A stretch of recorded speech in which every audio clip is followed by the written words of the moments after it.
vocês? Nós estamos aqui mais uma vez reunidas para dar continuidade à nossa série de vídeos, que é o Bate-Papo com a Residência, tá? Eu sou a Rinelli, eu sou professora de Educação Física e essas são as minhas colegas. Eu me chamo Janine, sou psicóloga. Sou da Ciclei, enfermeira. E eu sou a Cintia, enfermeira. Hoje a gente vai tratar de um tema importante, tá? Que é o abandono dos tratamentos medicamentosos. Na verdade, a gente quer tratar de o porquê a gente não deve abandonar nenhum tipo de tratamento, principalmente nesse momento de pandemia. Eu aproveito até para falar para vocês que, na verdade, por conta própria, a gente não deveria abandonar nenhum tipo de tratamento medicamentoso, né? Na realidade, a gente só pode abandonar o medicamento conforme a orientação do médico. Sim. Né? Se o médico dizer, olha, já deu, né, tu estás bem, agora acabou o teu tratamento com a medicação, aí daí sim a gente pode parar o medicamento. E muitas vezes a gente nem para. Dependendo, o médico até troca a medicação, né, para poder fazer um outro efeito no nosso corpo. Então, por isso que a gente tem que seguir sempre a orientação médica. E até porque se a gente para do nada, os sintomas da doença podem voltar todos novamente, né? A gente percebe também que tem várias pessoas que vêm procurando ao posto porque abandonaram os tratamentos e aí voltaram a sentir os sintomas, às vezes até com maior intensidade, né? Exatamente, né? Pensando um pouco na minha área de trabalho, né, em termos de psicologia, eu tenho acompanhado bastante pacientes que vêm até o posto, né, buscando o atendimento, seja ele psicológico ou médico, porque estão alguns dias sem remédio, acabaram ficando 1, 2 semanas sem a medicação, coincidindo um pouco com essa época de coronavírus que a gente está vivendo, né? E isso é bastante complicado, porque o que acontece? As pessoas, na tentativa de não se exporem ao vírus, acabam deixando de renovar suas receitas, e a gente sabe que medicações psiquiátricas têm, né, um controle, então são medicações controladas. E quando não há renovação da receita, a pessoa não consegue adquirir o seu remédio, né, em farmácias, né, mesmo comprando em farmácias ou pela farmácia municipal. Então acabam ficando sem a medicação. E muitas vezes numa tentativa de se experimentar, né, vou ver se eu consigo ficar sem um remédio. Ou até mesmo por medo de sair de casa, por medo de se expor.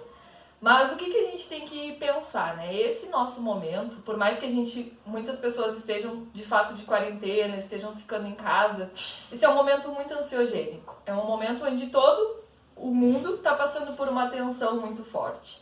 A gente aqui está passando por tensão, as pessoas em casa estão passando por tensão, quem está no trabalho também está se sentindo bastante tenso. Porque é um estresse coletivo, né? Coletivamente a gente está abalado.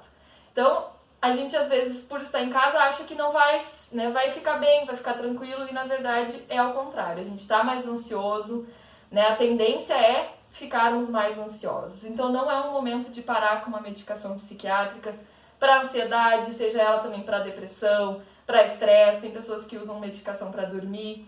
E são medicações importantes. Se o médico sugeriu, se o médico receitou, é porque é necessário que se faça um tratamento. E como as gurias bem disseram, todos os remédios, mas principalmente remédios psiquiátricos, eles não podem ser parados abruptamente. Né? Em geral, quando vai acontecer o fim do tratamento, o remédio ele é reduzido gradativamente. O remédio ele é reduzido gradativamente. Né? Então a gente tem que ir sempre com orientações, né? E nunca por conta própria. Muitas vezes as pessoas acham que já estão se sentindo melhor, né? Ah, tô tomando remédio, eu tô bem, então agora eu vou parar porque fez o efeito, não preciso mais tomar, né? Mas muitas vezes é justamente por causa do remédio, seja pelo princípio ativo, seja uma liberação hormonal que o remédio produz, é justamente por causa do efeito dele que tu tá te sentindo bem, né?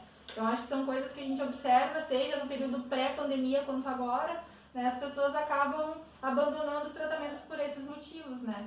E acaba trazendo um efeito ainda maior, um efeito negativo ainda maior, né? Porque tu fica um tempo sem tomar, além dos sintomas voltarem, e em muitos casos eles voltam com mais força, mais intensidade, tu ainda fica um tempo sem tomar a medicação, e quando tu retoma essa medicação, o teu organismo tende a sofrer aqueles mesmos sintomas adversos que às vezes a gente sofre no começo de um tratamento. Aquele período de adaptação. Exatamente. Teu organismo então precisa se adaptar novamente àquela medicação que está voltando a fazer efeito.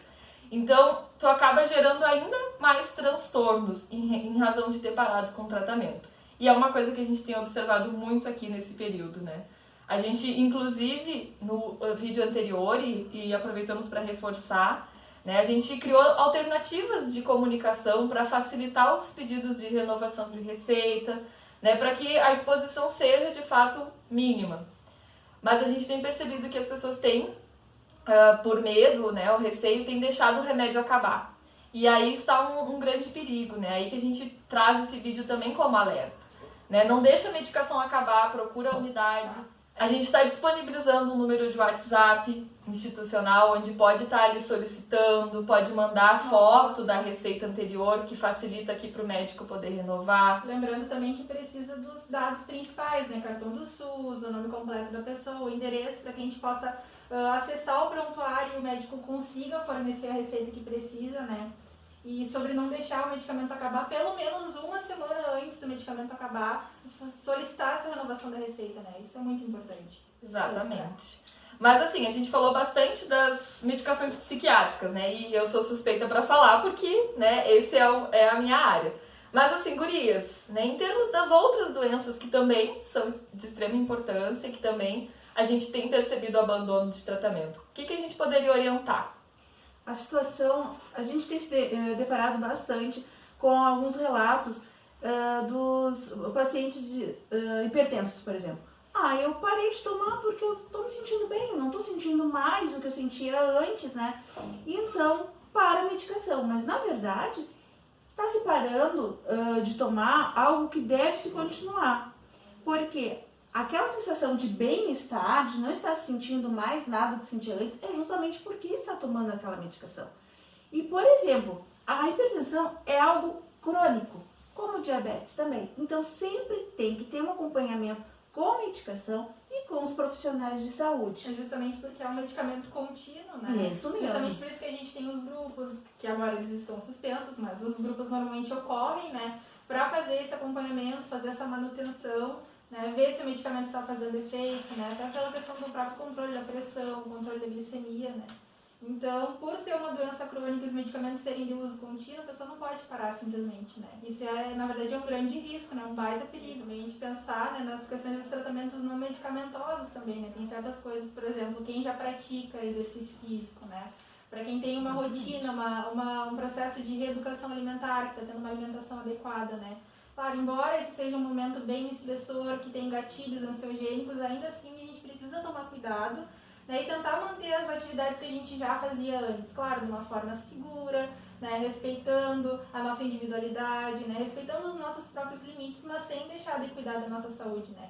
Então, por exemplo, nos vídeos que eu trago de exercícios físicos, é justamente uma ideia, né, de trazer alternativas para quem já os realiza ou quem gostaria de realizar nesses momentos, mas que faça de uma forma segura, que faça em casa, né, que tenha todo esse controle, mas siga se mantendo ativo, né, siga ocupando a cabeça durante esse tempo, né. Então, acho que tudo que a gente fazia antes de tratamento, seja ele medicamentoso ou não, é algo que a gente tem que manter essa regularidade mesmo nesse momento de pandemia, né, do coronavírus. Então, como a Rinelli disse, né, e muito bem colocado, é o momento da gente manter o nosso bem-estar, né, mesmo estando em casa. Quem praticava exercícios e quiser, né, seguir as dicas que ela muito bem colocou, ou outras tantas dicas que estão sendo espalhadas pela rede, a gente tem visto um movimento muito bacana, né, de vários profissionais fazendo vídeos de orientação, né, de cuidados psicológicos, cuidados físicos, e que são muito importantes nessa época. Mas, em casos de dúvidas, em casos de receio frente a sintomas que vocês estejam enfrentando, não hesitem em nos procurar, tá? A gente tem pedido que evite o contato físico com a gente aqui. Quanto menos vir, menos exposição. Mas a gente está disponibilizando outros canais de comunicação que são importantes, podem nos chamar ali, pode falar que a gente tira a dúvida. E em caso de sintomatologia, né, importante, venha para o posto que sim vai passar por um acolhimento e após a avaliação, se for o caso, um atendimento médico. Tá bem, pessoal? Por hoje acho que era isso, então, né, gurias? Muito obrigada pela atenção. Fiquem em casa se possível, se cuidem e até logo. Tchau, tchau, gente!